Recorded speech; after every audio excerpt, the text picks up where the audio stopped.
کہ رمضان المبارک کے اس آخری عشرے میں دنیا بھر کے مسلمانوں کے لیے پاکستان کی جانب سے ایک تحفہ دیا گیا ہے، اور یہ تحفہ پاکستان کے ایک نوجوان نے تیار کیا ہے جنہوں نے کمپیوٹر سرچ انجن یا کمپیوٹر ایک پروگرام ترتیب دیا ہے جس سے قرآن کی ریسرچ، تحقیق یا تلاش کرنے کا کام، کسی بھی ٹاپک کو، کسی بھی معاملے کو انتہائی سہل بنا دیا گیا ہے۔ اس سے پہلے اس قسم کا کام نہیں ہوا تھا۔ کراچی سے تعلق رکھنے والے زاہد حسین نے 4 سال کی انتھک محنت کے بعد یہ ایک کمپیوٹر سرچ پروگرام تیار کیا ہے جو کہ باقاعدہ اور ہم کہہ سکتے ہیں کہ ایک معجزہ ہے پاکستان کی جانب سے پورے دنیا کے لیے، پاکستان کے مسلمانوں کی جانب سے، پاکستان کے ایک مسلمان کی جانب سے دنیا کے مسلمانوں کے لیے رمضان کے اس آخری عشرے کا یہ تحفہ، اور اس کو پیش کیا ہے زاہد حسین نے جو کہ اس وقت ہمارے ساتھ موجود ہے۔ بہت بہت شکریہ زاہد حسین صاحب۔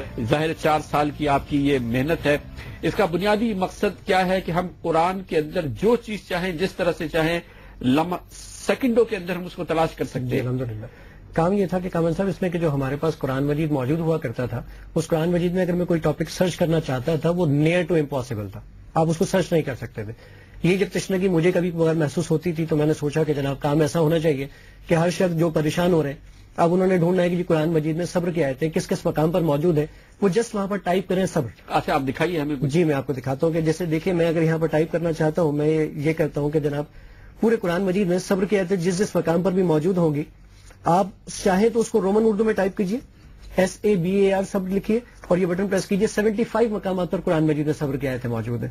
میں چاہوں تو اس میں اردو میں سرچ کر سکتا ہوں، جیسے میں اگر اردو میں چاہوں، اگر آپ مجھے کوئی ٹاپک بتائیں تو میں آپ کو سرچ کر کے بتاتا ہوں۔ مثال کے طور پہ قتل کی آیتیں قرآن مجید کے اندر میں آپ کو سرچ کر کے بتاتا ہوں۔ قتل کی آیتیں 48 مقامات پر موجود ہیں، جس طرح میں کچھ 1-2 مقامات آپ کو بتا دیتا ہوں۔ سورت نمبر 2 آیت نمبر 61 یعنی سورہ بقرہ آیت نمبر 61 میں، سورت نمبر 2 آیت نمبر 72 میں، سورت نمبر 2 آیت نمبر 85 میں، اور اس طرح بہت جس طرح سے بھی جہاں جہاں قتل کا ذکر آیا ہے وہاں پہ یہ حسد اگر میں سرچ کرنا چاہوں، میں نے کہا حسد کی آیتیں 5 مقامات پر ہیں، اور وہ 5 مقامات کون کون سے ہیں؟ سورت نمبر 3 آیت نمبر 19 میں، سورت نمبر 4 آیت نمبر 54 میں، سورت نمبر صرف یہ کہ سورت نہیں آ رہی بلکہ وہ سورت تحریر بھی ہو کے آ رہی، ترجمہ بھی آ رہا ہے۔ جی اس کی عربی بھی آ رہی ہے، اس کی عربی بھی آ رہی ہے، اس کی اردو بھی آ رہی ہے، اس کی رومن اردو بھی آ رہی ہے، یعنی جو ہمارے پاس میسج کی زبان ہوتی ہے آج کل، لکھتے ہم انگلش ہے لیکن اس کا رسم الخط انگلش ہوتا ہے، ویسے وہ اردو ہوتی ہے، اور اس کی انگلش بھی موجود ہے۔ اور یہ اگلے لمحے یہ چیزیں سامنے آ جاتی ہے، پوری صورت آیات جو ہیں اس سے متعلق پورے قرآن شریف کی سامنے آ سکتی ہے۔ اور کس طرح سے اس میں ریسرچ ہوتی ہے؟ جی میں اگر اس میں چاہوں کہ جناب میں نے اگر قرآن مجید میں یہ سرچ کرنا ہے کہ جناب مجھے بائی آیت اگر موو کرنا ہے، جیسے میں نے کہا کہ جناب مجھے سورت نمبر 7 اور آیت نمبر 13 پر جانا ہے، تو آپ ڈائریکٹلی یہاں پر سورت نمبر 7 سلیکٹ کیجیے اور یہاں پر سورت نمبر یہ آیت نمبر 13 سلیکٹ کر لیجیے، یہ فوراً آپ کے پاس سورت نمبر 7 اور آیت نمبر 13 آ گئی۔ اتنی جلدی تو قرآن مجید کے میں اورات کو پلٹ نہیں سکتا جتنی جلدی الحمدللہ قرآن مجید کی وہ آیت میرے سامنے ہوتی ہے۔ اس کے علاوہ جو ہمارے حفاظ حضرات کے لیے، ہمارے وہ بچے جو گھروں میں بیٹھ کے نوٹس بنا رہے ہوتے ہیں، نوٹس کی بڑی پرابلم ہو جاتی ہے۔ اب انہوں نے اگر نوٹس بنانے ہیں تو نوٹس بنانے کے لیے سپوز کریں جھوٹ ہے، امانت ہے، روزہ ہے، زکوٰۃ ہے، اس کی انگلش ورژن لے لیں، انگلش نوٹس بنانے، اردو نوٹس بنانے، عربک بنانے، تمام کی تمام چیزیں صرف ٹاپک آپ یہ مثال کے طور پہ قرآن شریف میں بتائیے کہ اس آخری عشرے میں زکوٰۃ کا کتنی جگہ ذکر؟ زکوٰۃ میں آپ کو بتاتا ہوں کہ زکوٰۃ کا ذکر پورے قرآن مجید کے اندر جو میرے پاس موجود ہے وہ ذکر 28 مقامات پر موجود ہے، جس میں زکوٰۃ کا ورڈ استعمال کیا گیا ہے، اور وہ موجود ہے آپ کے پاس سورت نمبر 2 آیت نمبر 83 میں، سورت نمبر 2 آیت نمبر 110 میں، سورت نمبر 2 آیت نمبر 177 میں، اور سورت نمبر 2 آیت نمبر 277 میں، اور اس طرح بہت سارے مقامات۔ ظلم کا ذکر کتنی جگہ ہے؟ ظلم کا ذکر میرے پاس 85 مقامات پر۔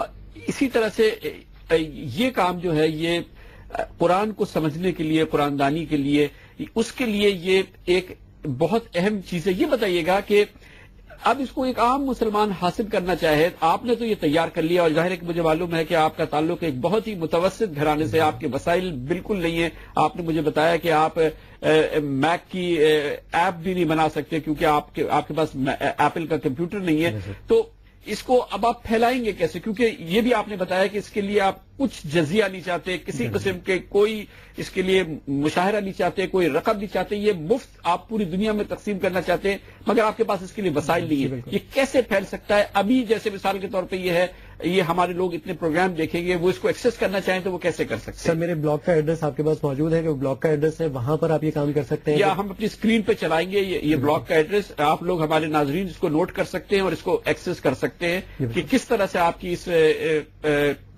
ریسرچ، اس سرچ انجن کو وہ ایکسس کیا جا سکتا بالکل ہے. سر، اس میں کام ہی ہو سکتا ہے کم سے کم کہ اگر کوئی شخص اس کو ایکسس کرنا چاہے تو میرے بلاگ پر جائے، وہاں میں نے فریلی اس کو رکھا ہوا ہے، وہاں سے اس کو وہ ڈاؤن لوڈ کرے اور ڈاؤن لوڈ کرنے کے بعد اس کو ایزیلی استعمال کر سکتا ہے. پھر دوسرا مطلب جو ہمارے پاس سب سے اہم پرپز تھا وہ تھا ہماری وہ جنریشن جو ملک سے باہر پیدا ہوئی ہے، جو کہ اردو سن لیتی ہے اور اردو سمجھ لیتی ہے. ان کو لکھنے میں اردو بڑی مشکل ہوتی ہے، پڑھنے میں بہت مشکل ہوتی ہے. ان کے لیے میں نے پورا رومن اردو میں قرآن مجید ٹائپ کر دیا ہے اور according to Google I am the only person in the world الحمدللہ. جزاک اللہ، بہت بہت شکریہ زاہد حسین. نایاب کارنامہ ہے اور ایک نایاب ظاہر ثواب جاریہ ہے. مفت میں جاری کرنا چاہتے ہیں لیکن وسائل نہیں ہیں کہ اس کو پھیلایا کس طرح سے جائے. بالکل مفت میں پوری دنیا کے مسلمانوں کو یہ تحفہ دینا چاہتے ہیں. زاہد حسین ان کے بلاگ کو آپ ایکسس کر سکتے ہیں جس کا آپ ہماری اسکرین پہ بھی دیکھ رہے ہیں. یہ ایک اور پاکستانی کا کارنامہ ہے. کل ہم نے آپ کو ایک پاکستانی نوجوان کا کارنامہ دکھایا تھا. پوری دنیا میں